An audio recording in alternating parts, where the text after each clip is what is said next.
Hello friends, welcome to crazy GK के ट्रिक। तो आइए डेली करंट अफेयर्स की सीरीज को आगे बढ़ाते हैं और आज के सेशन में हम 15 दिसंबर के सभी करंट अफेयर्स को डिटेल में समझ लेते हैं। सभी क्वेश्चन इंपॉर्टेंट है, इसलिए वीडियो में एंड तक बने रहिएगा। अगर आपको डेली करंट अफेयर्स की पीडीएफ को डाउनलोड करना है तो आप क्रेजी जी के ट्रिक के टेलीग्राम चैनल से या फिर क्रेजी जी के ट्रिक के एप्लीकेशन पर जाकर फ्री ऑफ कॉस्ट इसकी पीडीएफ को कलेक्ट कर सकते हैं। वीडियो को लाइक और शेयर कर दीजिएगा, चैनल को सब्सक्राइब कर लीजिएगा अगर आपको हमारा ये इनिशिएटिव अच्छा लगता हो तो। चलिए आज के करंट अफेयर का सबसे पहला क्वेश्चन देखिए। निम्नलिखित में से कौन सी अंटार्कटिका में भारतीय परियोजना नहीं है? तो देखिए, अंटार्कटिका में भारतीय बेस की बात करें, परियोजना की बात करें तो दक्षिणी गंगोत्री, मैत्री और भारती ये तीनों ही अंटार्कटिका में भारतीय प्रोजेक्ट हैं, जबकि हिमाद्री अंटार्कटिका में भारतीय बेस नहीं है। तो आंसर डी हो जाएगा। अब देखिए, ये क्वेश्चन यहाँ पर इसलिए लिया गया है फ्रेंड्स क्योंकि प्रोजेक्ट गंगोत्री मिशन के तहत भारत ने दिसंबर 1983 में अंटार्कटिका के दक्षिण में दक्षिणी गंगोत्री एक बेस स्थापित किया था। इस साल 2023 में इसकी 40वीं वर्षगांठ मनाई गई है। देखिए, हर्ष गुप्ता के नेतृत्व में दक्षिणी गंगोत्री के लिए एक स्थायी बेस 60 दिनों में स्थापित किया गया था। भारत के इस मिशन ने वैज्ञानिक अन्वेषण मतलब वैज्ञानिक शोध के प्रति भारत की जो प्रतिबद्धता है उसे दर्शाया है, और इसके अलावा बर्फीले महाद्वीप में भारत की स्थायी बेस के रूप में जो चुनौतियां थी उसको प्रदर्शित करने में ये कामयाब हुआ है। भारत का यह बेस साइंस इनोवेशन के क्षेत्र में भारत के दृढ़ संकल्प और वैज्ञानिक अन्वेषण के प्रति भारत की प्रतिबद्धता को दर्शाता है। तो अंटार्कटिका महाद्वीप में ये सभी इंडिया के बेस हैं, जिसमें दक्षिणी गंगोत्री 1983 में इस्टेब्लिश किया गया था। इसने 1990 तक काम किया था और उसके बाद ये खत्म हो चुका था, मतलब इसने काम करना बंद कर दिया था। फिर मैत्री स्थापित किया गया 1988 में और भारती को स्थापित किया गया 2012 में। ये तीनों ही अंटार्कटिका महाद्वीप पर भारत के बेस हैं, जिसमें से दक्षिणी गंगोत्री की हाल ही में 40वीं वर्षगांठ सेलिब्रेट की गई। इनके अलावा अगर हम हिमाद्री की बात करें तो 1 जुलाई 2008 को स्थापित ये भारत का आर्कटिक अनुसंधान कार्यक्रम था। यहाँ पर बेस की बात की गई है तो हिमाद्री अंटार्कटिका महाद्वीप में भारत का बेस नहीं है। सेकेंड क्वेश्चन देखिए, निम्नलिखित में से किस संस्थान ने अमृत प्रौद्योगिकी विकसित की है? तो देखिए, अमृत टेक्नोलॉजी को हाल ही में आईआईटी मद्रास के द्वारा विकसित किया गया। अब इसका उद्देश्य क्या है या फिर ये टेक्नोलॉजी क्या है? तो देखिए, पानी से आर्सेनिक और धातु आयनों को हटाने के लिए अमृत तकनीक को विकसित किया गया। विकसित किसके द्वारा किया गया? तो ये आईआईटी मद्रास के द्वारा विकसित किया गया। देखिए, इस टेक्नोलॉजी में nano scale iron oxy hydroxide का उपयोग करके जब पानी इसके मध्य में से गुजरता है तो यह चुनिंदा रूप से जो आर्सेनिक है उसको समाप्त कर देता है। देखिए, यह जो टेक्निक है फ्रेंड्स, ये जल जीवन मिशन के सभी उद्देश्यों को पूरा करने में समर्थ है। देखिए, भारत की पेयजल और स्वच्छता विभाग की जो स्टैंडिंग कमेटी थी उसने हाल ही में जल और स्वच्छता की चुनौतियों का समाधान करने के लिए अमृत टेक्नोलॉजी विकसित करने की सिफारिश की थी। इसी की सिफारिश के बाद भारत में आईआईटी मद्रास ने हाल ही में अमृत टेक्नोलॉजी को विकसित किया है। तो क्वेश्चन का आंसर हमें मिल जाता है। अब यहाँ पर अगर हम जल जीवन मिशन की बात करें जिसके उद्देश्यों को अमृत टेक्नोलॉजी पूरा करती है, तो भारत में 2019 में जल जीवन मिशन की शुरुआत की गई थी, जिसका उद्देश्य भारत में 2024 तक भारत के जितने भी ग्रामीण परिवार हैं, जितने भी ग्रामीण क्षेत्र है और वहाँ पर जितने भी घर हैं, उन्हें घरेलू नल कलेक्शन के माध्यम से पर्याप्त पेयजल प्रदान करना है। 2024 तक भारत में फंक्शनल घरेलू नल कनेक्शन के माध्यम से प्रति व्यक्ति देखिए दिन का 55 लीटर पानी की आपूर्ति करना जल जीवन मिशन का मुख्य उद्देश्य है। इसी के उद्देश्य को पूरा करने के लिए अमृत टेक्नोलॉजी को हाल ही में आईआईटी मद्रास के द्वारा विकसित किया गया। ओके, इसके बाद नेक्स्ट देखिए, प्रवासी प्रजातियों पर कन्वेंशन को अन्य किस नाम से जाना जाता है? तो प्रवासी प्रजातियों पर कन्वेंशन को बॉर्न कन्वेंशन के नाम से भी जाना जाता है। अब ये सुर्खियों में इसलिए है फ्रेंड्स क्योंकि हाल ही में देखिए conservation of migratory species of wild animal ने माइग्रेटरी स्पीशीज के संबंध में climate change and migratory species a review of impact conservation action indicator and ecosystem service नाम की एक रिपोर्ट को जारी किया है। बढ़ते ग्लोबल वार्मिंग का माइग्रेटरी स्पीशीज पर क्या प्रभाव पड़ा है और यह पर्यावरण के लिए किस तरह हानिकारक है, इस रिपोर्ट में बताया गया है। देखिए फ्रेंड्स, यहाँ पर यह चीज़ याद रखिएगा कि जो प्रवासी प्रजातियां होती है, जो माइग्रेटरी स्पीशीज होती है, वो पारिस्थितिक तंत्र में एक बहुत ही महत्वपूर्ण भूमिका निभाती है और पारिस्थितिक तंत्र को बनाए रखने के लिए जितनी भी आवश्यक सर्विस चाहिए वो ये प्रवासी प्रजातियां प्रदान करती है। पूरे वर्ल्ड में जलवायु परिवर्तन के प्रभावों को कम करने के लिए भी प्रवासी प्रजातियां जिम्मेदार है। यहाँ पर देखिए हम एक एग्जाम्पल से समझते हैं। व्हेल मछली जो है वो पोषक तत्वों के हस्तांतरण और कार्बन के भंडारण में सहायक होती है। इस तरह से ग्लोबल वार्मिंग को कम करने में ये भी सहायक है। हिरण जो जंगलों में घास चरते हैं, घास की चराई करते हैं, तो वो अल्टीमेटली जंगल की आग को कम करने का काम करते हैं या फिर आग से जो जोखिम हो सकता है जंगलों को, उनको कम करने का काम करते हैं। तो इस तरह से बहुत सारे फायदे हैं माइग्रेटरी स्पीशीज के। लेकिन आज के समय में जलवायु परिवर्तन जो प्रवासी प्रजातियां हैं उनके लिए गंभीर खतरा बन गया है। उनके आवास को खत्म किया जा रहा है, उनकी प्रजनन क्षमता इसके कारण कहीं ना कहीं इफेक्ट हो रही है। तो उसी के संरक्षण से संबंधित हाल ही में ये रिपोर्ट आई है। अब यहाँ पर देखिए, अगर हम कन्वेंशन ऑन माइग्रेटरी स्पीशीज की बात करें तो प्रवासी प्रजातियों पर कन्वेंशन को ही बॉन कन्वेंशन के नाम से भी जाना जाता है, जो कि संयुक्त राष्ट्र की पर्यावरण या इन्वायरमेंट पर एक संधि है, एक ट्रीटी है। इसे 1983 में लागू किया गया था। वर्ल्ड के भारत सहित 133 सदस्य देखिए इस ट्रीटी का हिस्सा है। अब मुख्यालय की बात करें तो जर्मनी के बॉन में इसका मुख्यालय स्थित है। नेक्स्ट, किन्हें वर्ष 2022 के लिए राष्ट्रीय तानसेन सम्मान से सम्मानित किया गया। देखिए यहाँ पर तानसेन सम्मान की बात करें तो पहले तो हमें यह जानना होगा कि किस राज्य सरकार के द्वारा यह दिया जाता है। तो तानसेन सम्मान मध्य प्रदेश गवर्नमेंट के द्वारा दिया जाता है, जो कि 2022 के लिए पंडित गणपति भट्ट को दिए जाने की घोषणा की गई। आंसर भी हो जाएगा। ये कर्नाटक के रहने वाले हैं पंडित गणपति भट्ट। इन्हें देखिए मध्य प्रदेश सरकार के द्वारा 2022 के लिए तानसेन सम्मान दिया जाएगा और 2022 के लिए कवि प्रदीप सम्मान नरसिंहपुर के गुरु सक्सेना को दिया जाएगा। नरसिंहपुर मध्य प्रदेश राज्य में ही स्थित है। तो दोनों याद रखिएगा, राष्ट्रीय तानसेन सम्मान और कवि प्रदीप सम्मान दोनों ही मध्य प्रदेश गवर्नमेंट के द्वारा दिए जाने वाले राष्ट्रीय स्तर के सम्मान है, जो कि मध्य प्रदेश में मध्य प्रदेश संस्कृति विभाग के द्वारा हर वर्ष प्रदान किए जाते हैं। यहाँ पर तानसेन सम्मान की बात करें तो ये संगीत के क्षेत्र में दिया जाता है, स्पेशली इसे याद रखिएगा। अब इसके अलावा मालव लोक कला केंद्र उज्जैन में स्थित है, जिसे देखिए राष्ट्रीय राजा मानसिंह तोमर सम्मान दिया जाएगा। तानसेन सम्मान के बारे में अभी मैंने आपको बताया कि शास्त्रीय संगीत या संगीत के क्षेत्र में दिया जाने वाला पुरस्कार है, जो कि मध्य प्रदेश गवर्नमेंट के द्वारा दिया जाता है। तानसेन जो कि अकबर के 9 रत्नों में से एक थे फ्रेंड्स। इनका जन्म मध्य प्रदेश के ग्वालियर में हुआ था और इनके बचपन का नाम रामतनु पांडे या तन्ना मिश्रा था। ठीक है, इन्हें श्रद्धांजलि देने के लिए ही तानसेन समारोह भी मध्य प्रदेश में आयोजित किया जाता है। एमपी का एक संगीत समारोह है तानसेन समारोह। इस साल 99वां तानसेन समारोह 22 दिसंबर 2023 को ग्वालियर मध्य प्रदेश में आयोजित किया जाएगा। यहाँ पर क्वेश्चन ये पूछा गया है कि तानसेन सम्मान 2022 के लिए किसे दिया जाएगा, तो ये पंडित गणपति भट्ट को दिया जाएगा, जो कि कर्नाटक राज्य से बिलोंग करते हैं। आगे, हाल ही में किस शिखर सम्मेलन में नई दिल्ली घोषणा को अपनाया गया। तो देखिए हाल ही में नई दिल्ली घोषणा को आर्टिफिशियल इंटेलिजेंस पर जो वैश्विक साझेदारी शिखर सम्मेलन है, जो कि नई दिल्ली में ही आयोजित किया गया, यहीं पर नई दिल्ली घोषणा को अपनाया गया। इसे global partnership on artificial intelligence summit के नाम से जाना जाता है, जिसका शॉर्ट फॉर्म GPAI समिट है। तो आंसर बी हो जाएगा। ऐसे क्वेश्चन भी अक्सर एग्जाम में आते हैं। देखिए शॉर्ट फॉर्म भी कभी कभी कंफ्यूज करते हैं, तो ध्यान रखिएगा GPAI summit he global partners on artificial intelligence summit के नाम से जानी जाती है, जो कि 2022 में दिल्ली में आयोजित की गई और यहीं पर नई दिल्ली घोषणा पत्र को अपनाया गया। Global partnership on artificial intelligence summit के देखिए सभी 29 सदस्य देशों ने नई दिल्ली घोषणा पत्र पर हस्ताक्षर किए और ये अपने देशों में स्वास्थ्य सेवाओं में AI का उपयोग, एग्रीकल्चर में AI के उपयोग पर सहयोग स्थापित करने के लिए एकमत हुए हैं। इन शॉर्ट समझें तो पूरी समिट ही AI के विकास से संबंधित थी, AI को अलग अलग सेक्टर में अपनाने से संबंधित थी और AI को लेकर सभी देश एक साथ आएं और इसके विकास के लिए काम करें।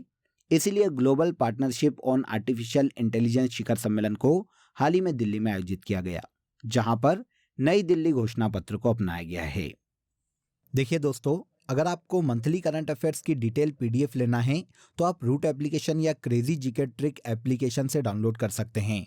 साथ ही आप वीडियो के कमेंट बॉक्स में भी लिंक दिया हुआ है जहां से क्लिक करके आप ले सकते हैं। इन मंथली करंट अफेयर्स पीडीएफ में देखिए पूरे मंथ के जो सबसे ज्यादा एग्जाम रिलेवेंट क्वेश्चन होते हैं उन क्वेश्चन को यहाँ पर डिटेल के साथ प्रोवाइड किया गया है, जो एग्जाम के लास्ट टाइम रिवीजन में आपको बहुत हेल्प करता है। तो एक बार जरूर क्लिक करें।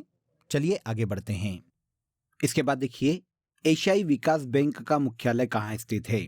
वेरी वेरी इंपॉर्टेंट, नोट कर लीजिएगा फ्रेंड्स। एशियाई विकास बैंक के मुख्यालय की बात की गई है तो ये फिलीपींस के मनीला में स्थित है।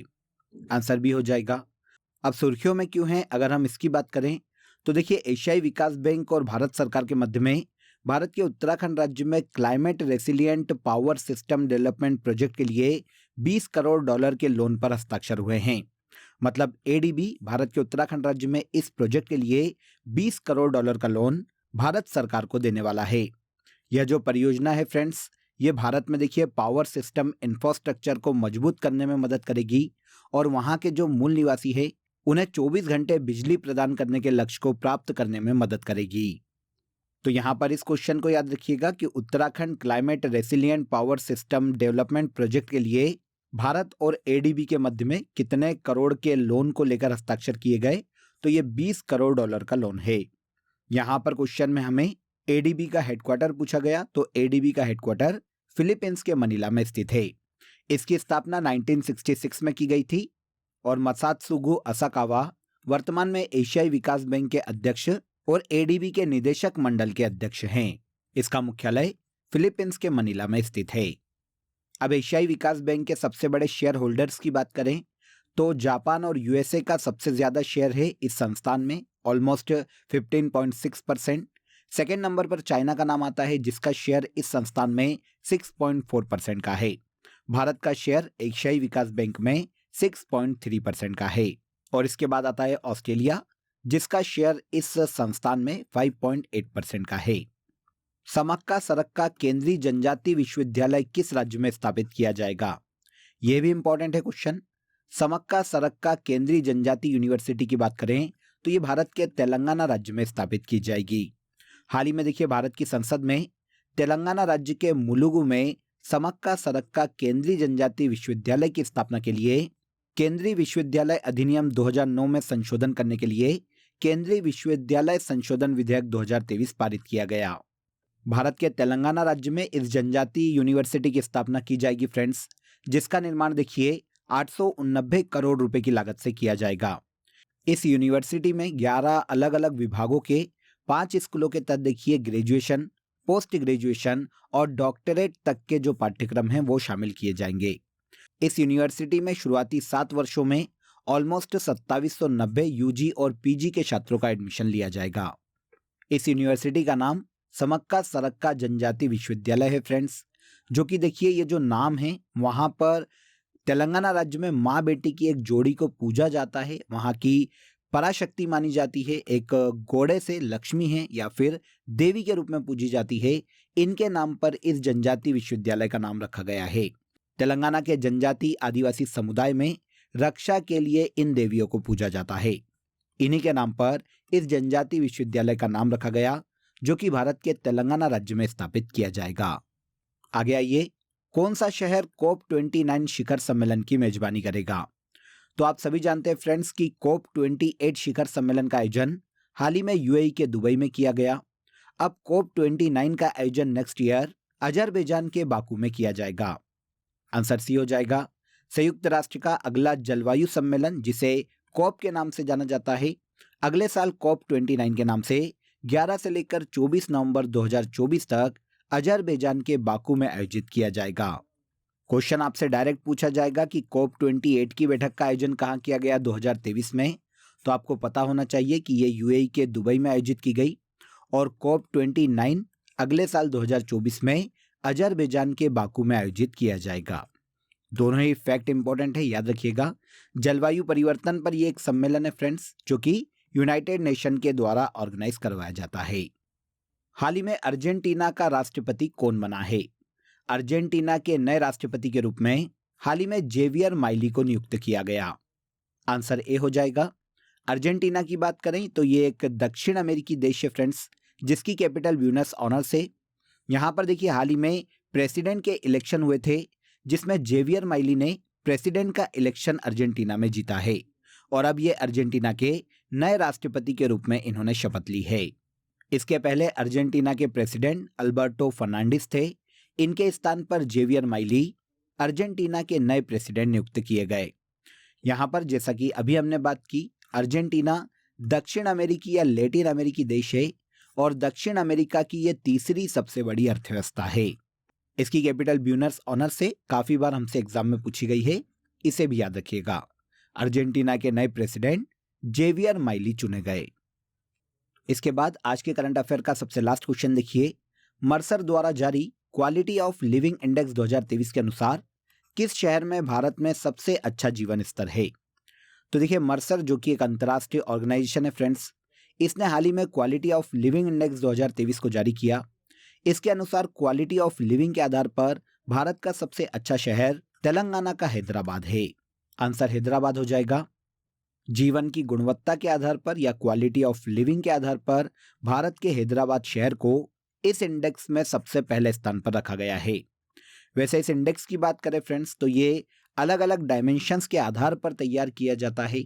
अलग अलग डायमेंशंस के आधार पर क्वालिटी ऑफ लिविंग की इस रिपोर्ट को तैयार किया जाता है। जैसे किसी भी शहर में स्कूल्स कैसे हैं, वहाँ का एजुकेशन कैसा है, वहाँ पर जो हेल्थ सिस्टम है वो कितना अच्छा है, अपराध कितने कम होते हैं या फिर हिंसा कितनी कम है उन शहरों में।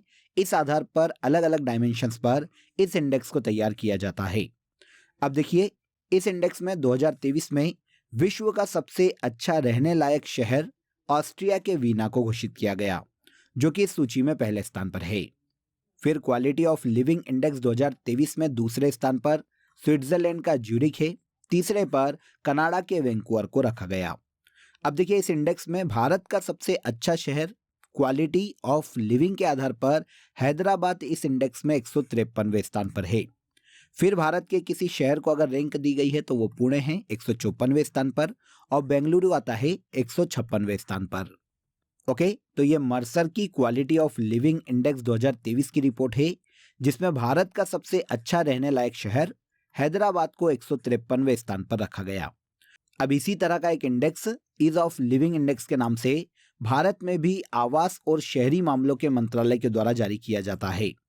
2023 में इसकी सर्वे रिपोर्ट भी आई थी, जिसमें देखिए 10 लाख से अधिक आबादी वाले रहने लायक भारतीय शहर की बात करें, सबसे अच्छे शहर की बात करें तो पहले नंबर पर आवास और शहरी मामलों के मंत्रालय के इस इंडेक्स में बेंगलुरु को रखा गया। ईज ऑफ लिविंग इंडेक्स में पहले स्थान पर भारत में बेंगलुरु है, दूसरे पर पुणे को रखा गया और तीसरे पर अहमदाबाद को। ये ऐसे शहर है जो कि 10 लाख से अधिक आबादी वाले शहर है। 10 लाख से कम आबादी वाले शहरों में रहने लायक सबसे पहला शहर घोषित किया गया शिमला को, दूसरा सिलवासा और तीसरा काकीनाडा को। कर्सर का क्वालिटी ऑफ लिविंग इंडेक्स 2023 के बारे में भी मैंने आपको बता दिया और भारत के ईज ऑफ लिविंग इंडेक्स के बारे में भी यहाँ पर मैंने आपको जानकारी दे दी है। कंफ्यूज मत होइएगा, एक बार रिवाइंड करके आप इसे देख सकते हैं। क्लियर? तो यहाँ पर देखिए 15 दिसंबर 2023 के सभी करंट अफेयर्स को हमने डिटेल में समझ लिया। अब आ जाइए फैक्ट शीट में आगे बढ़ते हैं और जनवरी से लेकर दिसंबर तक के सभी करंट अफेयर्स को हम वन लाइनर में डिस्कस कर रहे थे। यहाँ पर हम मार्च मंथ में हैं। तो पहला देखिए, दुर्लभ पतंगे की प्रजाति मायूसेमिया सिलोनिका को केरल राज्य में हाल ही में देखा गया। 12 मार्च 2023 को कर्नाटक में H3N2 इन्फ्लुएंजा वायरस से पहली मौत दर्ज की गई। 13 मार्च 2023 को पीएम नरेंद्र मोदी ने हुबली रेलवे स्टेशन कर्नाटक का इनॉग्रेशन किया, जो कि पूरे वर्ल्ड का सबसे लंबा रेलवे स्टेशन है। हाल ही में इंडोनेशिया में माउंट मेरापी ज्वालामुखी में विस्फोट हुआ है। टेक महिंद्रा ने अपना सीईओ मोहित जोशी को नियुक्त किया। एशिया का सबसे बड़ा ट्यूलिप गार्डन जम्मू कश्मीर राज्य में खोजा गया। एशिया का सबसे बड़ा ट्यूलिप गार्डन जम्मू कश्मीर राज्य में खोला गया। इसके अलावा 13 मार्च 2023 को डॉक्टर ज्ञान चतुर्वेदी के उपन्यास पागलखाना को व्यास सम्मान 2022 से सम्मानित किया गया। सभी करंट अफेयर्स इंपॉर्टेंट है, नोट कर लीजिएगा। अब आ जाइए लास्ट डे के सेशन में जो करंट अफेयर हमने डिटेल में समझा था उसे हम एक बार रिवाइज कर लेते हैं। Operation stamp maker second Interpol के द्वारा हाल ही में शुरू किया गया।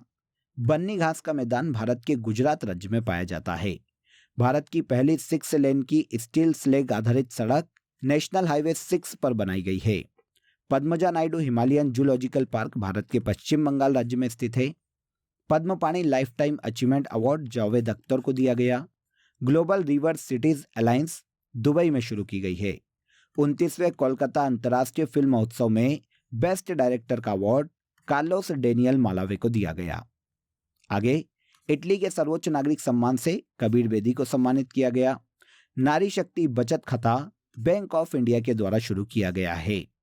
और लास्ट है, वज्र प्रहार 2023 सैन्य अभ्यास का आयोजन मेघालय राज्य में किया गया है। तो ये सभी ऐसे करंट अफेयर हैं जिन्हें हमने लास्ट डे के सेशन में डिटेल में समझा था। अब आज के लिए आप सभी के लिए क्वेश्चन ऑफ द डे देख लीजिए। सुप्रीम कोर्ट की पहली महिला न्यायाधीश कौन बनी थी? Very very important. कमेंट में जरूर बताइएगा कि इस क्वेश्चन का आंसर क्या है। इसके अलावा दोस्तों, आप सभी के लिए एक इंपॉर्टेंट अपडेट है। अब आपके लिए क्रेजी जीके ट्रिक के सभी कोर्सेस वेबसाइट पर भी अवेलेबल है।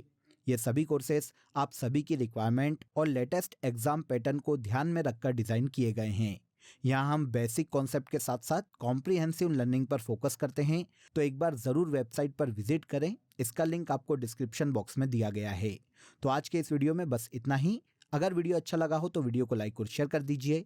चैनल को सब्सक्राइब कर लीजिए। कल फिर मुलाकात करेंगे नेक्स्ट डे के करंट अफेयर में। तब तक अपना ख्याल रखिए। जय हिंद, जय भारत।